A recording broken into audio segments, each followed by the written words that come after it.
Friends আসসালামু আলাইকুম। 45 tasty কুকিংয়ে আপনাদেরকে স্বাগতম। রমজান মাসে আর একটা অন্যরকম মজাদার রেসিপি নিয়ে আমি হাজির হয়ে গিয়েছি। লাচ্ছা সেমাই রেসিপি।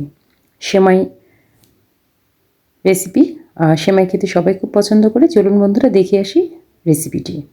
আমি এখানে দুধ নিয়ে নিয়েছি 1 কেজি। 1 কিলো দুধ নিয়ে নিয়েছি। দুধটা একটু জাল করে নিচ্ছি। দুধটা আগেই জাল করা আছে আমার। এখানে জাস্ট একটা বলক দেবে শুধু। ঠিক এই সময় আমি চিনি দিয়ে দিলাম 1 কাপ, স্বাদ মতো। বাড়িয়ে কমিয়ে দিতে পারেন আপনারা চিনিটা। আমি চিনিটা একটু বেশি পছন্দ করি।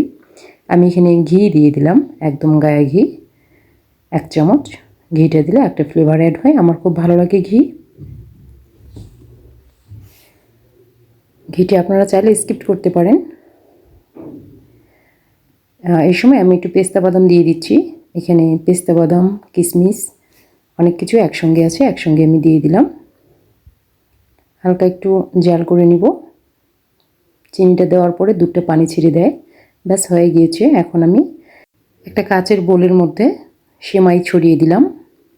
এটা একদম খুবই ভালো একটা সেমাই, লাচ্ছা সেমাই। এই সেমাইটা খেতে খুবই ভালো লাগে বন্ধুরা। আমি সেমাইটা ছড়িয়ে দেওয়ার পরে এর উপরে দুধটা আমি ঢেলে দিলাম। দুধ আমি খুব বেশি দিব না, দুধটা যেন সেমাইয়ের গায়ে গায়ে লাগা থাকে, ঠিক সেভাবে দিব। আসলে এই পর্যায়ে সেমাইটা খেতে খুবই ভালো লাগে। ওপরে আমি দুধ পাউডার ছিটিয়ে দিলাম 50 গ্রাম। 50 গ্রাম দুধ পাউডার আমি ছিটিয়ে দিলাম। এখন তার উপরে আমি আবার পেস্তা বাদাম, কিশমিশ এগুলো আরও দিয়ে দিলাম।